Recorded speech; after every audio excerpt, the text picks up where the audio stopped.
வணக்கம். இது கள்ளிப்பாடி சேதுபதியின் குரல்.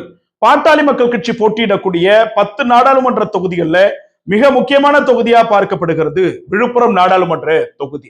இந்த விழுப்புரம் நாடாளுமன்ற தொகுதியில பாமகவினுடைய வெற்றி வாய்ப்பு என்பது எப்படி இருக்கின்றது, பாட்டாளி மக்கள் கட்சி எவ்வளவு ஓட் பர்சன்ட் வாங்குவாங்கன்னு சொல்லிட்டு பல்வேறு தகவல்கள் என்பது தற்போது வெளிவந்திருக்கின்றது. என்ன அந்த தகவல்ன்றத விரிவா பார்ப்போம் வாங்க.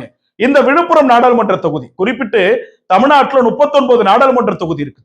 இந்த 38 நாடாளுமன்ற தொகுதிகள்ல இல்லாத எதிர்பார்ப்பு இந்த தொகுதியில மட்டும் இருப்பதற்கான காரணம் என்ன அப்படின்னாக்க, இங்க பாமக விசஸ் விசிக களமிறங்குறாங்க. பொதுவா தமிழ்நாட்டுல பிஎம்கே விசஸ் விசிக அப்படின்னாலே எல்லாருக்குமே அந்த எதிர்பார்ப்பு இருக்கும்.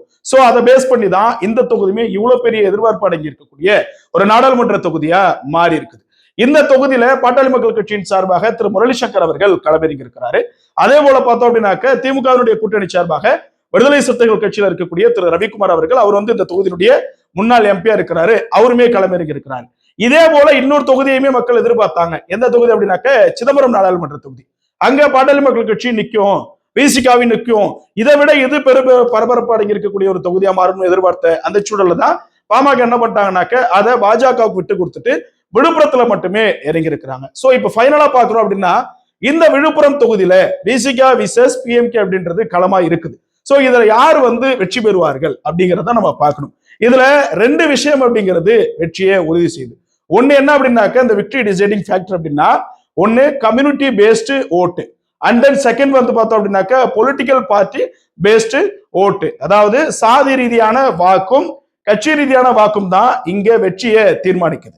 இந்த தொகுதியில கிட்டத்தட்ட ஒரு 13,68,000 வாக்காளர்கள் இருப்பதாக கூறப்படுகின்றது. இதுல வன்னியர் சமுதாயம், பறையர் சமுதாயம், முதலியார் சமுதாயம், மேலும் பார்த்தோம்னாக்க உடையார் சமுதாயம்னு சொல்லிட்டு இந்த 4 சமுதாயம் தான் அதிக அளவுல இருக்கிறாங்களா. அதாவது ஃபர்ஸ்ட் வன்னியர், இரண்டாவது பறையர் சமுதாயம், மூன்றாவது உடையார் சமுதாயம், நான்காவது முதலியார் சமுதாயம்.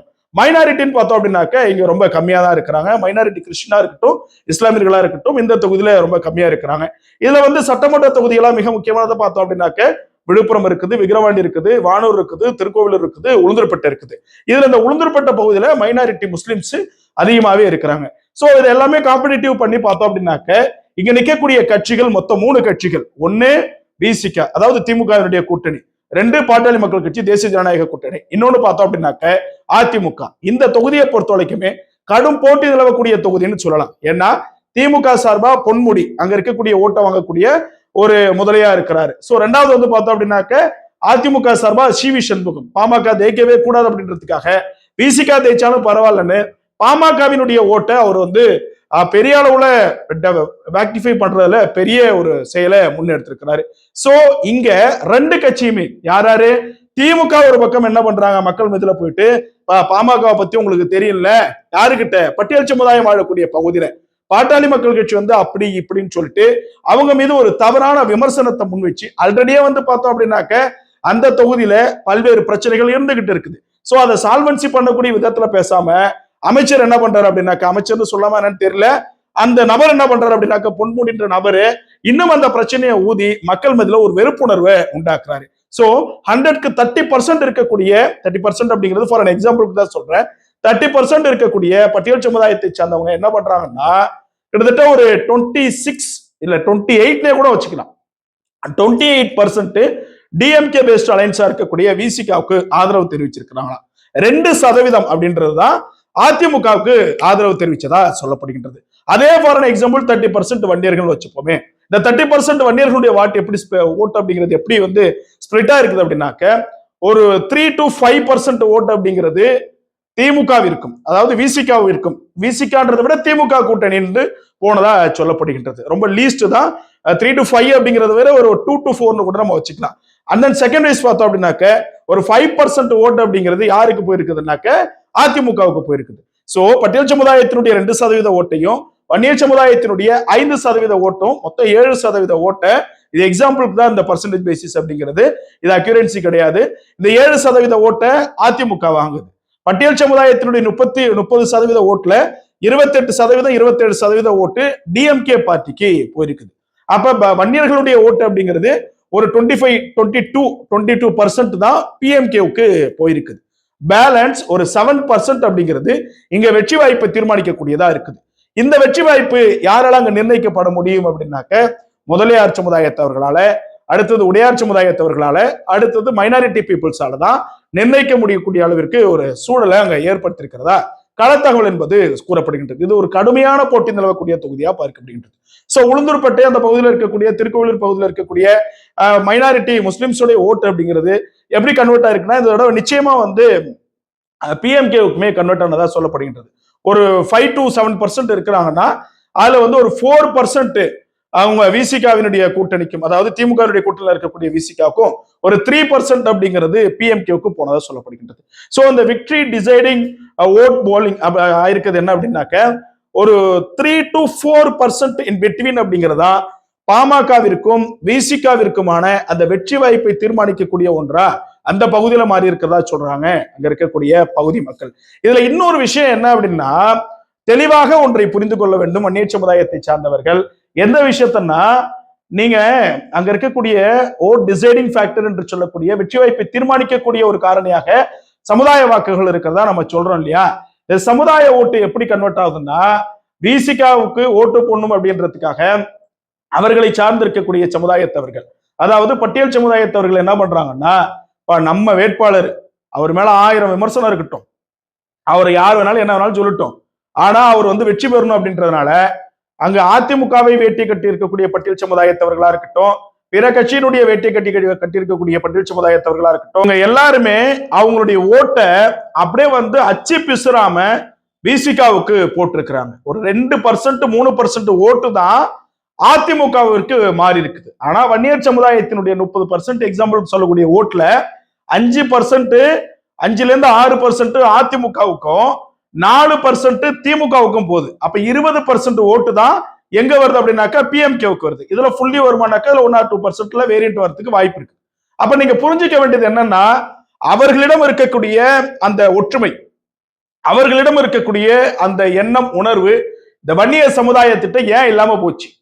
இதுதான் கேள்வியா இருக்குது. களம் வெற்றி அப்படிங்கிறது எது தரப்புக்கும் சாதகமாக இருக்கலாம் அப்படிங்கிறதா இங்க சொல்லப்படுகின்றது. பாமகவிற்கும் சாதகமாக இருக்கலாம். அதான் சொன்னோம் இல்லையா, ஒரு 5 to 7% அந்த ஓட்டு, இதுதான் அங்க வெற்றியை தீர்மானிக்கக்கூடிய ஒன்றா இருக்குது. இந்த ஓட்டு எங்க போச்சு, யாரால போச்சுன்னா வன்னியர்களால தான் போயிருக்கிறதா நம்மளால பார்க்க முடிகின்றது. அப்ப இந்த வன்னியர் சமுதாயம் திமுகவிற்கும் அதிமுகவிற்கும் நீங்க ஓட்டு போட்டுக்கிட்டே இருந்தீங்கன்னா, உங்களுக்காக உங்களுடைய வேட்பாளர்கள் களமிறங்க இருக்கக்கூடியவர்களுக்கு நீங்கள் கொடுக்கக்கூடிய பரிசு என்ன? இது வந்து நம்ம அங்க இருக்கக்கூடிய களத்தை, அதாவது நம்ம மேற்கொண்டு சொன்ன இருக்கக்கூடிய சட்டமன்ற தொகுதி வானூர், விழுப்புரம், திருக்கோவிலூர், விக்கிரவாண்டி, உளுந்தூர்பேட்டை, இதை எல்லாமே பேஸ் பண்ணி தான் சொல்றோம். ஓவராலா கான்ஃபிகர் பண்ணக்குள்ள நம்ம கிடைச்சிருக்கக்கூடிய ரிசல்ட் என்னன்னா, இந்த விக்டரி, அதாவது வெற்றி அப்படிங்கிறது ஒரு பெரிய போட்டி நிலவும் அப்படின்றதான் அங்க சொல்லப்படுகின்றது. சோ நம்ம எத்தனை ஆண்டு காலம் நம்ம இதை வந்து இன்னும் இப்படியே பின்னோக்கி போயிட்டு இருக்க போறோம்? சொல்லுங்க பார்ப்போம். அமைச்சர் பொன்முடி பேசுறாரு என்னன்னு, மருத்துவர் ஐயா அவர்களை ஒருமையில அந்த திமுகவிற்கு கூட்டணியோட இருக்கக்கூடிய விசிகாவுக்கா நீங்க ஓட்டு போட்டீங்க? சி.வி. சண்முகம் பேசுறாரு, அவங்களுக்கு இதேதான் வேலை, கூட்டணி மாறி மாறி போறது, நாங்க போட்ட பிச்சை என்பது போன்ற வார்த்தையெல்லாம் எச்சைத்தனமாக பயன்படுத்தினார்களே, அந்த அதிமுகவுக்கா நீங்க ஓட்டு போட்டிருக்கிறீங்க? என்னைக்குதான் திருந்த போறீங்க இந்த மக்கள்?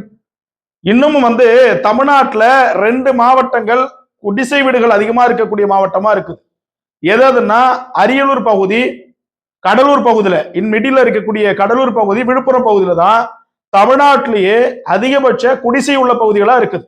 இந்த குடிசைகள்ல வாழக்கூடியவர்கள் வன்னியர்களாக இருக்கிறார்கள், அதை புரிஞ்சுக்கணும். இன்னும் ஏழ்மை நிலையில, இன்னும் கடை நிலையில இருக்கக்கூடிய வன்னியர்களாக தான் நாம இருக்கிறோம். ஆனா அந்த குடிசை வீட்டுல கூட ஒரு மண் ஓலையில கட்டியிருப்பான் அந்த குடிசை. அந்த குடிசையில ஒரு பக்கம் ரெட்டால இருக்கும், இன்னொரு பக்கம் உதயசூரியன் இருக்கும். உணர்வு எப்படி? ஒண்ணுமே செய்யாத கட்சிகளுக்கு உணர்வு. அந்த மண் குடிசையில கூட அவங்களுடைய சின்னத்தை வரைய வச்சு உணர்வு வெளிப்படுத்தக்கூடிய இந்த வன்னியர்கள் திராவிட கட்சிகளை புறம் தள்ளினால் மட்டுமே நாம் முன்னேற முடியும் என்பதை நீங்கள் உணர வேண்டும். இல்லைன்னா வரவும் போறவங்களும் ஆண்டுட்டு போவான். இன்னைக்கு கல்வி, வேலை வாய்ப்பு, பொருளாதாரத்திலிருந்து இந்த சமுதாயம் பின்னோக்கி இருக்கக்கூடிய காரணம் இதுவரை நம்ம ஆண்ட ஆட்சியாளர்கள் தான். எப்போது மாற்றத்தை கொடுக்க போறோம்? யோசிச்சு பாருங்க, எப்ப மாற்றத்தை கொடுக்க போறோம்? உணர்வோடு ஒன்றிணைய வேண்டும் என்கிற அந்த அடிப்படை உணர்வு கூட இல்லாத சமுதாயமாக இந்த சமுதாயம் மாறி இருக்கு. இல்லைன்னா விசிகாவுக்கு 28% அவர்கள் சமுதாயத்தை சார்ந்தவர்களுடைய ஓட்டு போகுது. ஆனா வன்னியர் சமுதாயத்தினுடைய ஓட்டு அப்படிங்கிறது 20% போகுது. எந்த அளவுக்கு இது ஒரு பெரிய அளவுல ஒரு பின்னோக்கி தன்மை இருக்கிறதுன்றதை நாம புரிஞ்சுக்கணும். நம்ம வெற்றி பெற்று விடுவோம் சும்மா சொன்னா மட்டும் போதுமா? எப்படி வெற்றி பெறுவோம்? உணர்வால மட்டும்தான் வெற்றி பெற முடியும். ஒற்றுமையால மட்டும்தான் வெற்றி பெற முடியும். அவர்களுக்கு இருக்கக்கூடிய அந்த உணர்வும் ஒற்றுமையும் நம்ம இடத்துல இல்ல. அதுதான் இங்க பிரச்சனையா இருக்குது. திமுகவை சார்ந்தவர்கள் நம்மை மூளைச்சலவை செய்கிறார்கள். அது புரிய மாட்டாங்க. அதிமுக நம்மள மூளைச்சலவை செய்யுது. அது புரிய மாட்டாங்கதே இந்த சமுதாயத்துக்கு. இதுதான் பிரச்சனையா இருக்கு. இன்னைக்கு தமிழ்நாட்டினுடைய முதன்மை சமுதாயமாக மக்கள் தொகையில நம்ம இருக்கிறோம். அப்படி இருக்கக்கூடிய நாம நம்முடைய உணர்வால் இருந்தோம் அப்படின்னா, ஒற்றுமையோடு இருந்தோம்னா, பாமக நிக்கக்கூடிய 10 தொகுதியில குறைஞ்சபட்சம் 6 தொகுதி 7 தொகுதி அசால்ட்டா வெல்லலாம். எந்த கருத்து கணிப்பு வேணாம், அதை பத்தி எதுவும் பேச வேணாம். அப்படியே சாலிடா ஒரு 7 தொகுதி அடிக்கணும்ன்ற நம்பிக்கையோட நம்ம இருக்கலாம். ஆனா இல்ல, கேள்விக்குறியா இருக்குது. காரணம் நம்ம கிட்ட ஒற்றுமை இல்லை. இதை நீங்கள் புரிந்து கொள்ள வேண்டும். விழுப்புரம் நாடாளுமன்ற தொகுதியில பாட்டாளி மக்கள் கட்சியினுடைய வேட்பாளர் பட்டியல் சமுதாயத்திற்கு கூடிய பகுதிக்கு வாக்கு கட்டு சென்ற போது அங்க இருக்கக்கூடிய மக்களால் அல்ல, விசிக திமுகவினுடைய கூட்டு சதியாளர்களால் தடுத்து நிறுத்தப்பட்டார். பல்வேறு பொய்யான விமர்சனத்தை அவர்கள் மீது திணித்தார்கள். அதையெல்லாம் கடந்து அவர்கள் என்ன பண்றாங்க? ஒத்துமையா அவங்க வேலை பார்க்கறாங்க. ஆனா நம்ம என்ன பண்றோம்? இந்த ஓட்டு சிதைவு, ஓட்டு சிதறல், ஒற்றுமையற்றல்னு சொல்லிட்டு பெரிய அளவுல பின்னோக்கி போயிட்டு இருக்கோம். இன்னைக்கு விழுப்புரம் நாடாளுமன்ற தொகுதியில வெற்றி பெறுமா பாமக என்கிற கேள்வி எழுவதற்கு காரணம் நாம தான். வெற்றி நிச்சயம் பெறுவோம் என்று சொல்ல முடியவில்லை. காரணமும் நாம தான். நாம் இதை ஒவ்வொரு தேர்தலையும் கடந்து போயிட்டோம்னா எதிர்தரப்புகள் நம்மை எப்படி பண்ணிடுவாங்க? வேற மாதிரி மாத்திருவாங்க. அது இப்ப சொல்ல வேணாம்னு நினைக்கிறேன். அப்படி மாத்திருவாங்க. புரிந்து கொள்ள வேண்டும். விழுப்புரம் நாடாளுமன்ற தொகுதியை பொறுத்தவரை வெற்றி வாய்ப்பு அப்படிங்கிறது எதிர்தரப்பை சார்ந்தவர்களுக்கு கூடுதலாக இருப்பதாக சில தகவல்கள் சொல்லப்படுகின்றது. ஆனால் அதே சமயம் அங்க இருக்கக்கூடிய மக்களினுடைய மனநிலை மாறி பாமகவிற்கு கூடுதலான வாக்குகள் வந்திருந்தால் நிச்சயம் பாமக வெற்றி பெறும் என்கிற ஒரு 3 to 4% இன்பிட்வீன் ஒரு நூல் இடையில தான் அந்த வெற்றி வாய்ப்பு என்பது அமைந்திருக்கதாக சொல்லப்படுகின்றது. இதுல அதிமுக தான் நம்மளுடைய எதிரி. இது வெற்றியோ தோல்வியோ அது அப்பாற்பட்ட விஷயம். எதிர்வரக்கூடிய காலகட்டங்களில் அதிமுக தான் நமக்கு முதன்மையான எதிரி அப்படிங்கிறத நம்ம புரிஞ்சுக்கணும். ஏன்னா நாம வெற்றி பெறக்கூடாதுன்னு சொல்லிட்டு நம்மளுடைய ஓட்டை பிரிச்சது அதிமுக தான். அவ்வளவு சதிவலையை செஞ்சிருக்குது. இன்னைக்கு சாலிடா 5% ஓட்டு அசால்ட்டா உங்களுக்கு கூடுதலா தான் இருக்கும்னு நினைக்கிறேன். குறைச்சிருக்காது. போதுன்னா அது நம்மளுடைய வெற்றி வாய்ப்பை இன்னும் பின்னோக்கி தள்ளுதுன்றத இந்த சமுதாயம் புரிந்து கொள்ள வேண்டும். இத்தனை ஆண்டு காலம் அவர்களுக்கு மாறி மாறி ஓட்டு போட்டதெல்லாம் போதும். இனியாவது புரிஞ்சுக்கிங்கன்றதுதான் இந்த காணொலியினுடைய சரத்தை. இனியாவது புரிஞ்சுக்கிங்க. வெற்றியோ தோல்வியோ எதுவாக இருந்தாலும் அது எப்படியா இருந்தாலும் பார்த்துக்கலாம். ஆனால் ஒன்றை நாம் உணர வேண்டும். ஒற்றுமை இன்றி நாம் இன்னும் வரக்கூடிய காலகட்டத்தில் இருந்தோம்னா நம்மளுடைய அரசியல் அதிகாரம் இழக்கக்கூடிய ஒரு சூழல் உருவாகும் என்பதை தெரிவித்துக் கொண்டு, விழுப்புரம் நாடாளுமன்ற தொகுதியில் மட்டும் கிடையாது, பாமக நிற்கக்கூடிய பல்வேறு நாடாளுமன்ற தொகுதியில வெற்றி வாய்ப்பு என்பது அதிகபட்சமாவே இருக்குது. இருப்பினும் கூட எதிர்தரப்பும் நாம யோசிக்க வேண்டிய சூழலும் இருக்குது. சோ அந்த ஒரு மைனர் டிஃபரண்ட்ல அந்த வெற்றி வாய்ப்பு அப்படிங்கிறது மாறுவதற்கான சூழலும் இருக்குது. அது நம்மால ஏற்பட்டதுன்றதை நாம் உணர்ந்து இனி வரக்கூடிய காலங்களில் ஒற்றுமையாய் ஒன்று திரண்டு நாம் நம்முடைய அரசியல் அதிகாரத்தை வெல்ல வேண்டும் என்பதை மட்டும் தெளிவாக கூறிக்கொண்டு மீண்டும் ஒரு காணொளியில் உங்களை சந்திக்கிறேன். அதுவரை உங்களிடமிருந்து விடைபெறுவது உங்கள் கள்ளிப்பாடி சேதுபதி. நன்றி, வணக்கம்.